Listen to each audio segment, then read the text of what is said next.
Hi, everyone. Welcome on behalf of the National Press Club Journalism Institute and the News Leaders Association. I'm Mizell Stewart of Gannett and the USA Today Network, and I serve on the boards of both the Institute and the NLA Foundation. Thank you for taking the time to be here today for Newsroom Leadership in the age of Black Lives Matter.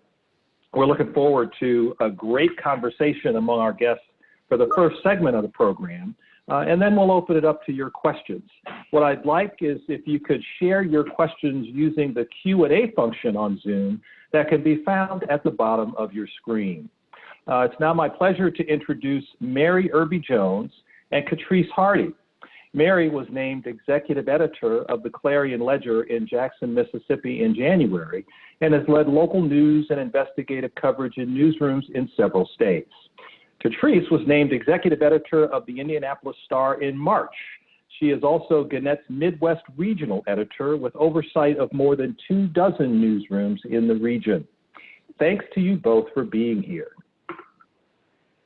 Each of you assumed leadership of your current newsrooms in the last several months, but it's by no means the first time you've assumed a top leadership role. But needless to say, this time has been very, very different. Catrice, what stood out for you as you made your transition into your new role? It's been, the thing that stood out the most is how we constantly have had to reprioritize our staff's top goals, making sure that we're doing a good job of executing our vision. And in my case, they got to know me, not really. I was named a week before it was work from home, social distancing. Let's cover a pandemic. So I think that has stood out for me, and also how we can better reflect our communities right now when we have to do so socially distancing. That has been a huge responsibility, I think, for us and for me, and trying to form new relationships and partnerships with the newsroom. And Mary, you had been in the Jackson newsroom prior to becoming the top editor, so you've had a sense of that community. But this time in history is very, very, very different. What is becoming the first Black woman to lead the newsroom in Jackson meant during this time? Mizell, it's just been an extremely I think it's a great time for me to have this job. The timing has just been perfect because we are starting to see so many changes in our newsroom. For me to actually get to decide how we tell the stories during these protests and all of the many things that have happened in Mississippi since I've been named editor has just been both challenging and rewarding. We've had an opportunity to really just dig in and address some of the community issues that I feel like we needed to have been addressing all along. We've had to cover some challenging things. We've had some controversial stuff like a flag vote to change the flag, and we've had some elected officials to make some very insensitive remarks that we've covered, and leading the newsroom through those have been both rewarding and challenging. And you're a child of Mississippi, so how have you been true to your personal feelings about these issues while upholding your obligations as a journalism professional? It's been challenging in some ways and rewarding, as I said before, in some other ways. For instance, we had an elected official to basically say that Black people in this country have nothing to complain about because when they were slaves, their owners took care of them, fed them, clothed them, and gave them a place to live. So he didn't understand what the complaints were about. And that was a moment when I had to be calm and really guide the reporter, direct that person to reach out to the elected official who said this and really see if he really meant that. And unfortunately, he did mean it. And so, having to remain calm and professional when someone makes a remark like that really does challenge you. I'm glad to know that I was able to step back and push the reporter to really try and reach out to him and engage him in a conversation to understand exactly what he meant. So that, you know, that's just one of the things. I don't write a lot of editorials, but when the flag vote happened, I wrote an editorial and it was personal. I talked about what it meant for me for us to have the flag changed and why I left Mississippi and why it was a good time to come back and about the challenges that we have ahead in this state and how, as the leader of this newspaper, which is the biggest newspaper in the state, how I intended for our newspaper to be a part of making some of the changes in education disparities and income and job disparities happen. And Catrice, Mary raises a really good point in, you know, the responsibility of, you know, of a top editor in, you know, particularly in a circumstance that is so fraught with potential landmines and can be intensely personal, to set a tone for the newsroom. In other words, you know, people are going to take their cues on how to react and how to deal with a controversial story by the way that you approach it. As you have seen, you know, some of the protests and other activities erupt in Indianapolis, how did you lead your staff and interact with the leaders of the community in Central Indiana? Well, I think it's a number of ways. You know, we, as a part of our leadership team, we meet twice a day to discuss many of these issues. But it's also making sure that in those conversations, I'm making it clear that we want to be balanced and fair, but a lot of this is nuanced. It's not, you know, generally it's not this person is this way or that way. It's kind of in the middle. And so how do we talk to all of those voices? How do we make sure that everybody's opinion is expressed, but that we're doing so accurately? I think that one of the things that we've done a good job of is having really good columnists who've been able to really challenge some of the decisions that our leaders are making in Indy. You know, it's interesting for things like a monument that was down in downtown Indianapolis that for years people wanted it removed. There was no money, but all of a sudden, when all the protests started, the monument was removed within 24 hours. It was like, what? Where'd the money come from? And they said, well, we still don't quite know, but we did it. And so, you know, raising those questions, having those discussions, going back and, okay, it's gone, but do we ask why it happened so quickly this time and hadn't happened in the past? And so having those engaging conversations, but also sharing my own experiences. You know, I think probably years ago, I wouldn't have been more comfortable enough to do that and confident enough to do that. But I think by saying, you know, I'm the first of, and while that is an awesome and rewarding accomplishment, it's also, I have a lot of weight on my shoulders because I know what we're not doing and what we haven't been doing and what we need to do. And so sharing that with the editor, sharing that with the staff, having those conversations, I think is really important. And have you found that, you know, the staff is receptive as you share, as you share your personal story? I mean, there's a, you know, kind of going back to the issue with the person in Mississippi who thought that slaves had it great. You know, there's there's some people who just don't want, you know, who don't want to hear it. And so, you know, you talk about finding, you know, the confidence and the courage to speak of your experiences. Have you found that people are receptive and open to that? Absolutely. And I think in some cases, you know, because again, I haven't gotten to work with them very long. It's been, you know, maybe 4 months now. And so that has, I think, allowed other people to be able to open up to me and share their experiences. I think I'm blessed because Indy has a really active diversity committee. And they run a lot of things by each other, the stories they're working on. We've got a story that in the works about things being named across the state after, you know, soldiers and people who basically owned slaves. And that's the same story across the country, I think, in a lot of states. But they pitched each other those stories and said, hey, how can I make this be more nuanced than just a list? Who should I talk to? What are the landmines that I need to face? We had an intern last week raise a question about a story she was covering, a protest, and she didn't get a chance to talk to the person. And she goes, well, I don't know if that's a he or a she because I didn't ask. And shouldn't we be asking those questions? And so I think by putting yourself out there, being authentic, saying what you struggle with allows others to open up and do so. And I don't think we would have had that conversation probably if the intern hadn't raised it. It was a very good question to explore in this new age, you know, of things that we cover as journalists. And there's been a lot of conversation in journalism circles over the value of objectivity.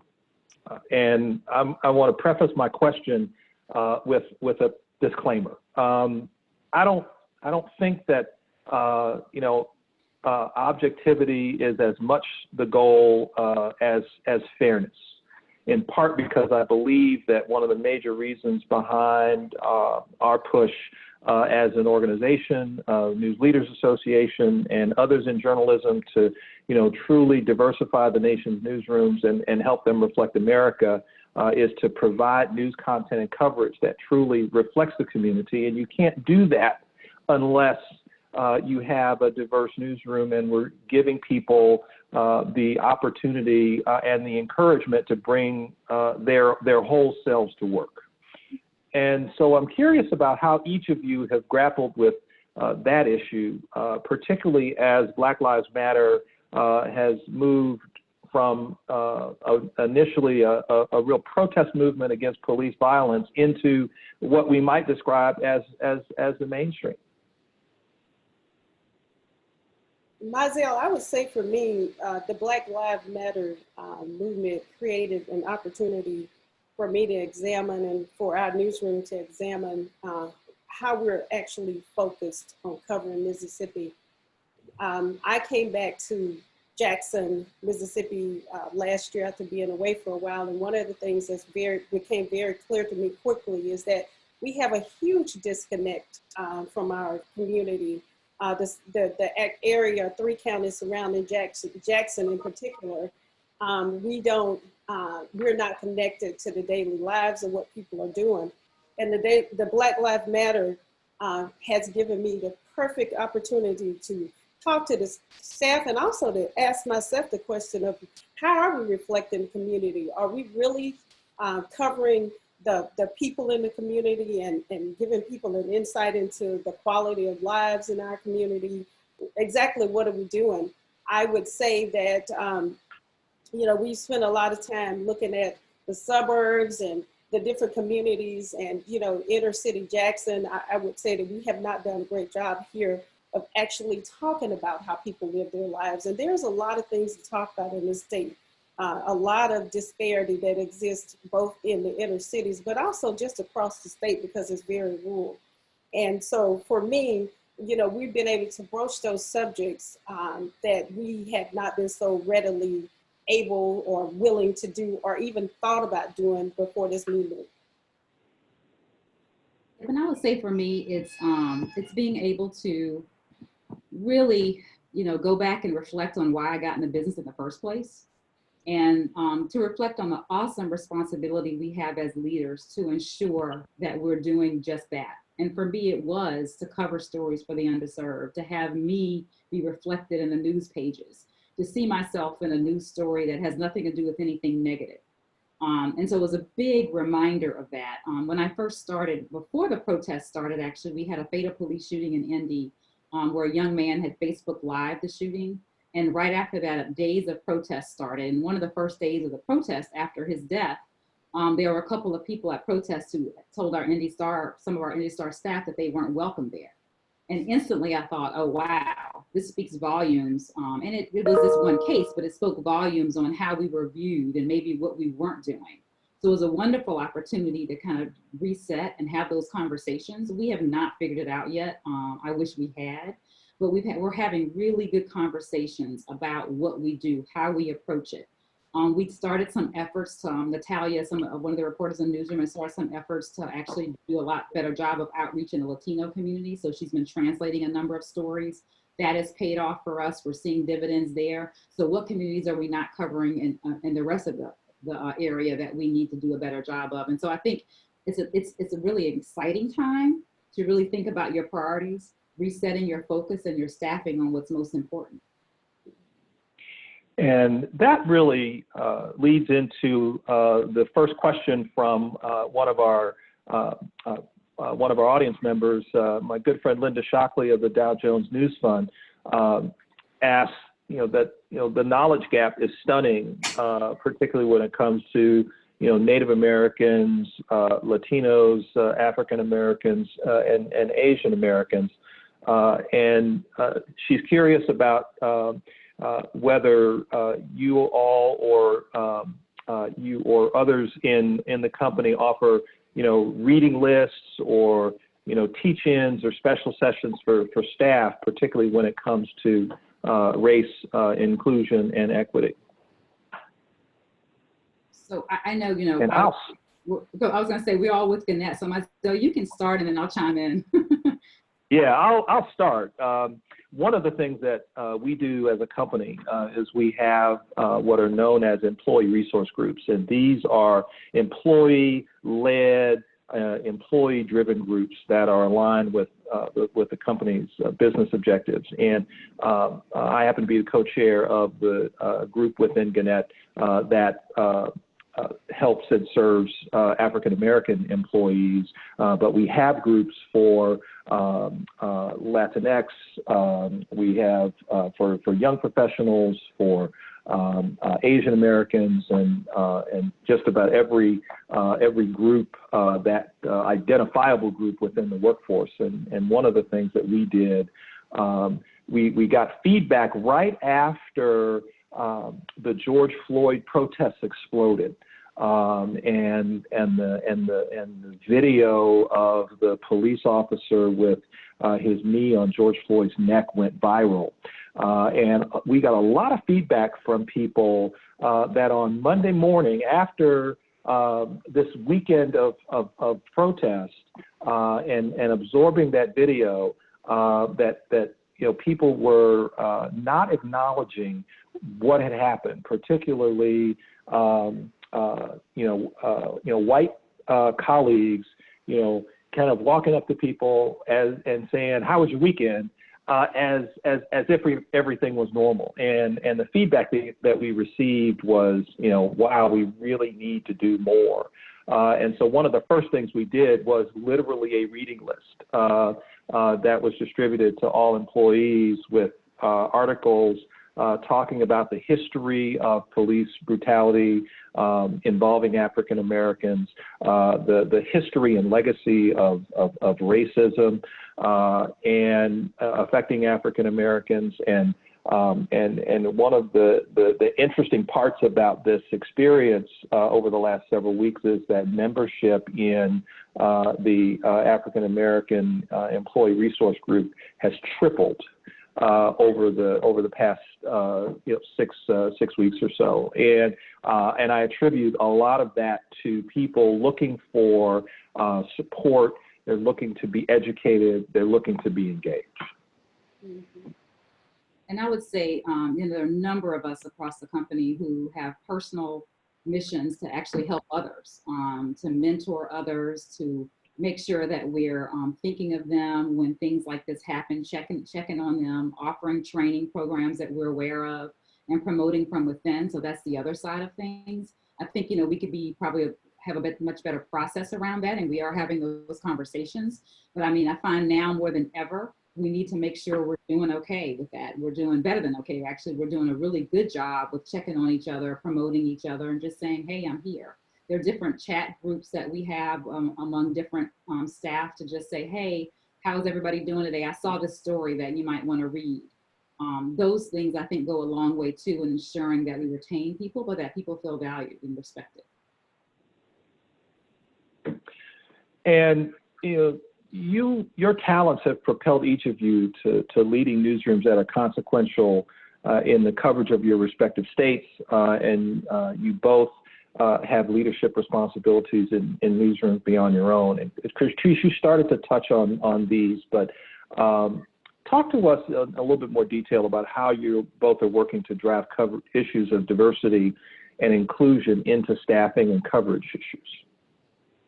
Sure. So in Indy, we were taking a really hard look at the communities we frankly neglected, how we've covered them, how we haven't covered them, what those storylines look like.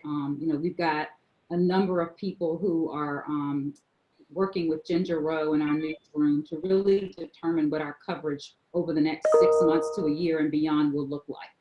One idea, and we've already started to explore that, is just freeing up a few reporters to just go and talk to people.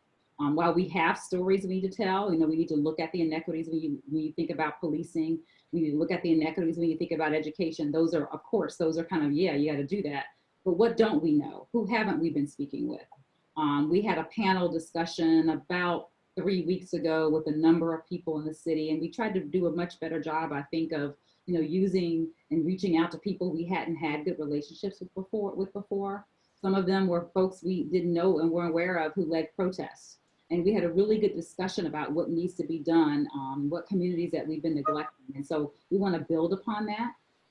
But the plan is this group will meet bi-weekly. We'll keep talking. We'll continue to form those lists. We'll continue to rearrange those priorities. But this is who we are now. And I think one of the things that I've been talking to my editors in the Midwest about is, in 3 months, I'd like to see at the latest how you're going to continue these efforts, how your coverage will reflect the communities, but more importantly, how your priorities are going to change. It might mean that beats change. We need to do that if that's the case.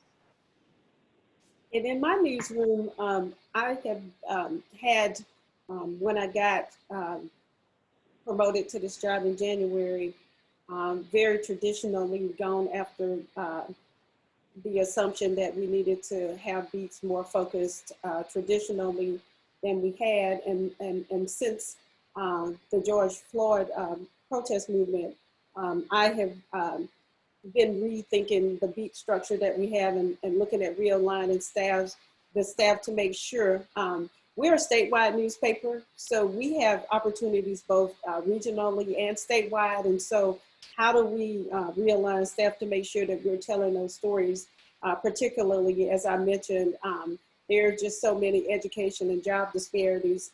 I participated in a panel recently and, talked to the panelists about the need for our newspaper to become more engaged in the community.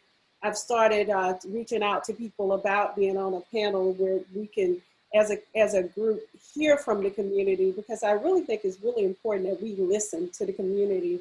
I don't think we've done that, and the community really, have told me in their outreach to me that the newspaper has not done a good job of outreach. So getting together a group of people from across the community to actually lean in and have those conversations with us so that we can be aware of our coverage gaps. And so I've put the newspaper out there to the community as being willing to listen. And so now the next step is for us to start a conversation with the community in that way.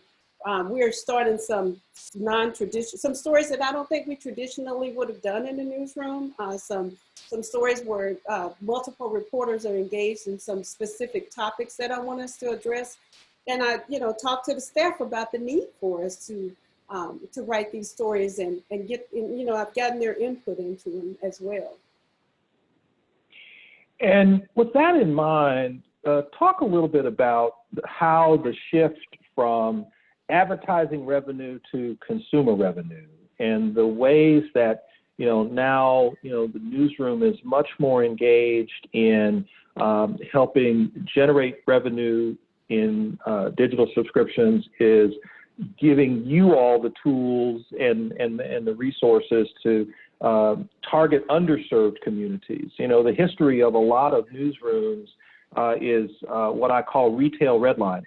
And it's where, we've, chasing readers over the years out to the suburbs because that's where the retail revenue has been, and often leaving, center cities and diverse, and in many cases, very diverse communities underserved. How has the subscription model changed your approach there?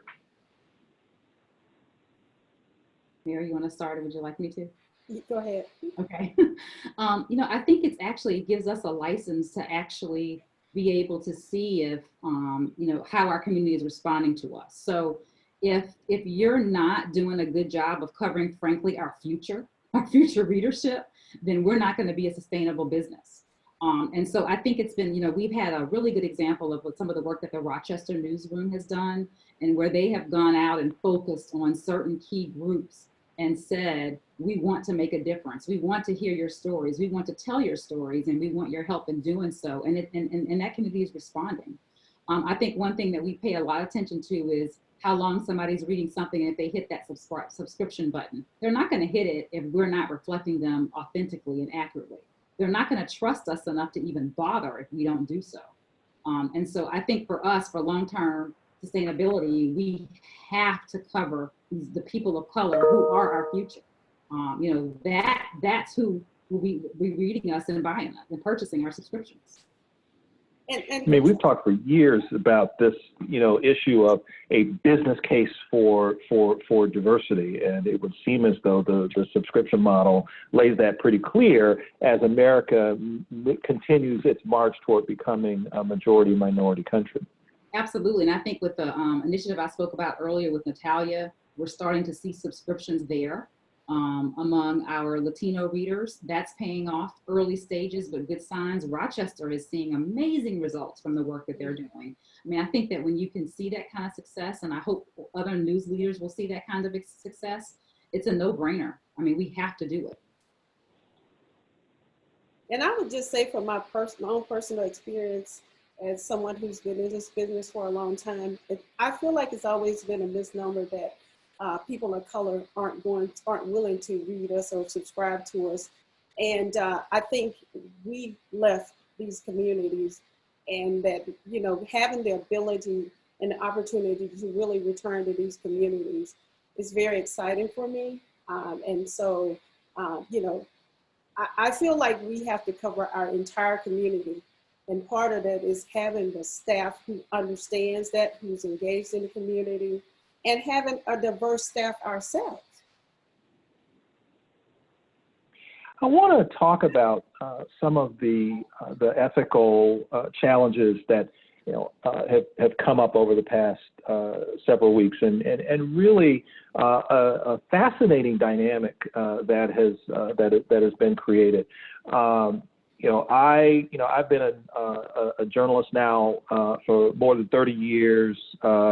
You know, kind of raised in the environment of you don't participate, you don't protest, you don't put too much of yourself out there, you don't put political signs in your yard, you know, the whole 9 yards. And I think this point in history has been much different, and more staff members saying, I would like to take part in a protest. My children would like to take part in a protest, and should I be there? Is it okay to put Black Lives Matter out there as a personal statement? And Terry Haight of Report for America would like to know how you all are handling those conversations in your newsrooms and with your team members beyond, you know, that rigid discussion of policy. I think for me, I've told them, like, I feel the same way. For the first time in my career, maybe not the first time, but one of the most emotional times for me has been to not be able to do so. And so I've shared that with them. In fact, I shared that with the diversity committee yesterday. I get it. I feel it. I mean, for me, it comes down to a t-shirt that I want to purchase. Should I actually purchase this t-shirt that says Black Lives Matter? It's down to that level. And so what I've said is, look, what we can't control, though, is if someone next to you has a political sign and that picture is taken. I understand your plight. I understand you wanting to be there. I understand that, but it's a perception, and we cover perception all the time when you think about politicians and others and, you know, government officials. We have to be careful about that, but know that I understand, and that's the conversations I've had. I don't have an answer to say, no, now you can go out and do it. I've just been able to try to explain to them that I get it, but we can't control the other things that surround you at that protest. And for me, Mizell, when I made the decision to write that column, it was personal. I talked about having a young Black son and the impact of my decision to leave Mississippi. And, you know, I got a lot of feedback from readers, and I knew I would. And I knew I was putting myself out there. And, you know, I've watched, and it's been like, some days you really want to take to social media and argue with your friends or people your friends went on Facebook. And oh my goodness, I've even started typing and inboxing someone who I've been friends with for 20 years because I didn't like something they said.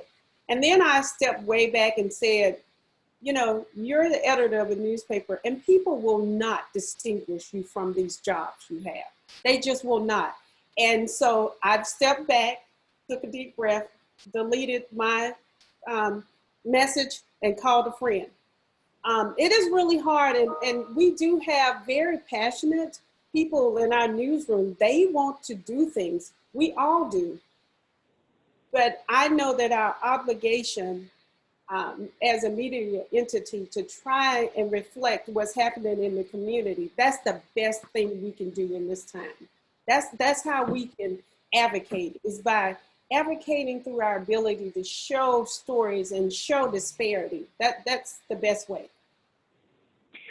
That's great advice, because one of the things that I have always counseled people on is, you know, whether in social media or in your, you know, personal participation in anything, you know, you have to act as though your action, whatever it may be, is going to be at the top of the homepage or on the front page. And would you do it that way? I had one of those social media moments about 10 days ago, and you know, I had to take a step back before I I got ready to fire off a quick post, and I thought, no, wait a minute. I used to write a newspaper column when I was an editor, and so let me write this the way I would write a column. And that and you know, kind of laying it out there without kind of reacting to the moment, but a reasoned, reported piece of writing, you know, no one's gonna question that. But it's very difficult to sometimes recover from 180 characters fired off in the heat of the moment. And so, you know, encouraging people to channel their angst, channel their ideas into meaningful journalism, to me, is the best revenge, and it's a lot more rewarding than that momentary dopamine hit you're going to get on social media. And so the pandemic, its disproportionate effects on people of color, the impact of police violence on Black people has got to take a personal toll. You know, it has on me, and I'm not in the middle of a newsroom every day. So, you know, it's or shall I say, in the middle of a Zoom call that represents your newsroom right now. And I you know, I can only imagine you know, some of the pressures each of you are facing. What I'd like to know is how each of you are taking care of yourselves, and what advice do you have for news leaders who are wrestling with, you know, some of these same issues? So I'll be honest and say probably not very well. I could do a much better job, but you know, I've always been a big fan of working out, and that has definitely been a big help for me. When we didn't have gyms, I started running more, and I found myself up to 5 miles. I was like, what happened to me? I never do that. So making sure that most mornings I get up and do that, because that sets the tone for me. The other thing, frankly, is having really good friends and colleagues around the industry who I can reach out to. Mary has been someone who I've known off and on for many, many years. And so she started arranging these Zoom virtual happy hours for myself. And I'm so proud to say this, 4 other top African-American leaders within the company, female leaders who are running newsrooms. And so, you know, Mizell reminded me the other day that when I started, I was the only one. And so it's nice that we have that outlet. You know, sometimes trading text messages with people, just how you doing? Did you see this story? those things really help, and having a lot of support, you know, from colleagues and family. And for me, I am an extreme, and when I say extreme, extrovert. And so this pandemic has really been difficult for me. And I make a practice of every conversation that I'm having with my staff of even turning on my camera. And if it's one-on-one, I'll ask them to turn their camera on so I can talk to them too, because, you know, I feed off of the energy of other people. Like Catrice, I don't think I've done as good a job as I could have. I could be doing of taking care of myself. I try to get a walk in every now and then. I spend way too much time. If we thought we didn't work enough hours, now we don't even have to stop to drive home. So we just keep at it to 8 or 9 o'clock at night. So, but the happy hours with my Gannett colleagues has been great, because we find ourselves, I think it's connected us more. If I have a quick question about something now, I know I have that immediate pool of people that I can just shoot off a quick Teams message or email to, and they respond, or text message, and they respond right away. And so those virtual happy hours have become something that I look forward to. And so it's just great to be able to share with other female colleagues in the company to talk about stories and just, you know, whatever other kind of issues that we have. And if nothing else works, move back to Mississippi, move closer to your mom so she can feed you and take care of you. I mean, that works too. There is no substitute for home, is it? No. That is it. Well, now we're going to turn to your questions, and if we've covered a couple through the conversation, but if you haven't had a chance to pose a question, just use the Q&A button on the bottom of your screen and post it, and we will get to it as we have time. First question in the Q&A from Juliet Beverly, and she'd like to know how you're ensuring that the employee-led groups like the Diversity Committee are a space that serves the staff that participate in the group, rather than just the publication.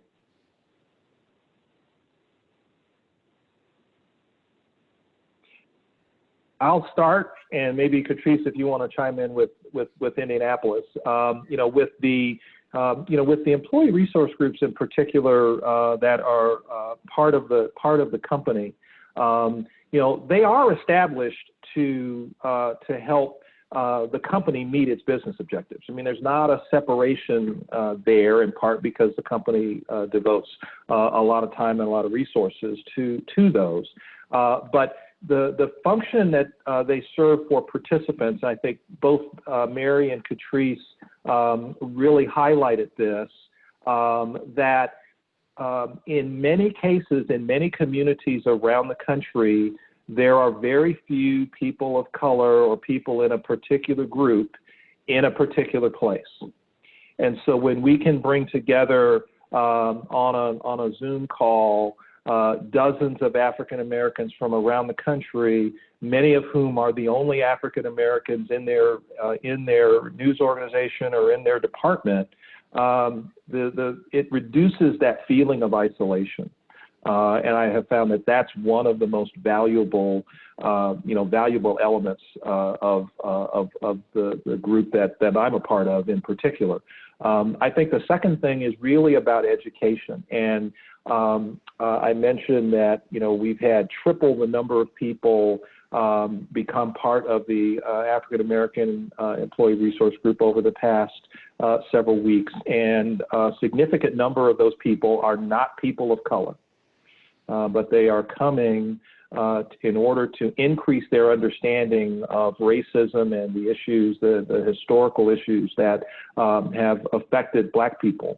The amount, I just got to be straightforward about this. The amount of ignorance that's out there in terms of our history is stunning, and it is frightening.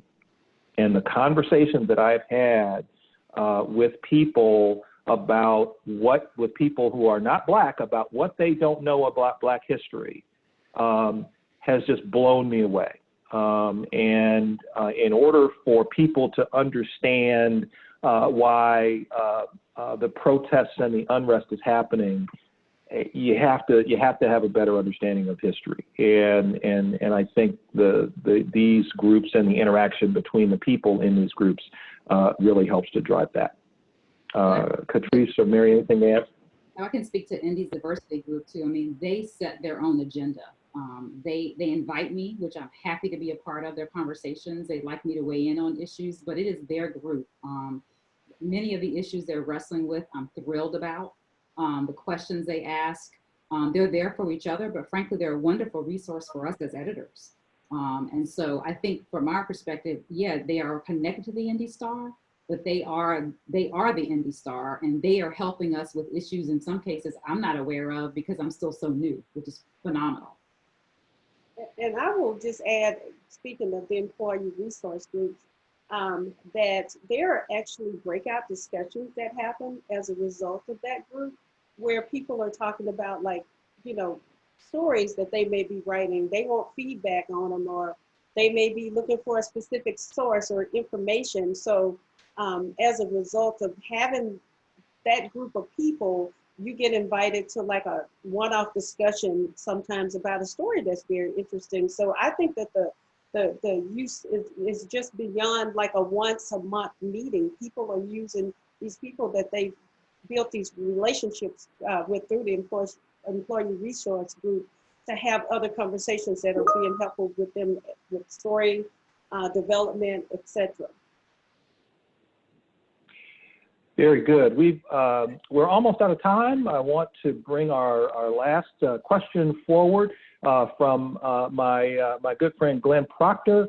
In each of your coverage areas, how are your publications working with the business community and political leaders to help them understand the movement and how people are covering it? Mary, you want to take that one first? I will. I will say that I spoke a little bit about this when I talked about starting to have conversations with people who are coordinating some of the state capitol. So our people who are connected to our Black Caucus, talking about having discussions with them. I participated with the Women in Business Leadership Group this week and talking to them about partnering with the community and how that outreach is important for us, because we really need to start to understand what things are happening in our core city of Jackson, Mississippi. So those are just a few of the things that we're doing. And same thing, case I think with with Indy in particular, is that, you know, having these panel discussions, hosting them, but also participating in them so that we can share our vision, share our mission. I frankly, because I'm still so new, haven't had a lot of opportunity to do that with many people. So there's a long list that I'm attempting to tackle. But I think those conversations are critically important because they are going to see a drastic difference. I mean, you know, all of us have been around or had a time or two in our careers as top leaders or just leaders in the newsroom, when we might have a day for whatever reason, there are a number of stories about diverse communities on the front page, and you get, you know, back in the day of just newspapers, and you get an email from somebody, well, this paper isn't for me anymore. Why are there 3 Black whatever, or 3, and you're like, and they're offended by that. And so, you know, frankly, we need to have many more opportunities for that to take place. And so that for them to understand that that's a reflection of who we are and who our communities are, and that's our mission, I think is going to be critically important. Some business leaders, I think, are invested in that and see the need in that. And so, you know, us forming those partnerships where we can, but also making sure that that message is communicated is going to be critically important as we move forward. I think the same thing for political leaders. Because everything is so divisive right now. So, you know, what can we do to make sure at least we're communicating our message and our priorities is going to be really important. I want to leave y'all with this thought. Every person of color who has ever been the first of his or her background to become the top editor, the top leader of a newsroom, has received a letter shortly after they started, when people who reflect their cultural or ethnic background are in prominent display, has gotten that letter that says you're turning it into a newspaper for your people. That's true. Every one of us has gotten that. Every one of us has gotten that letter, and I live for the day that will be no more. I want to thank Mary and Catrice for your insight and for joining us today. I know this could go on for a long time, but folks got to get to work.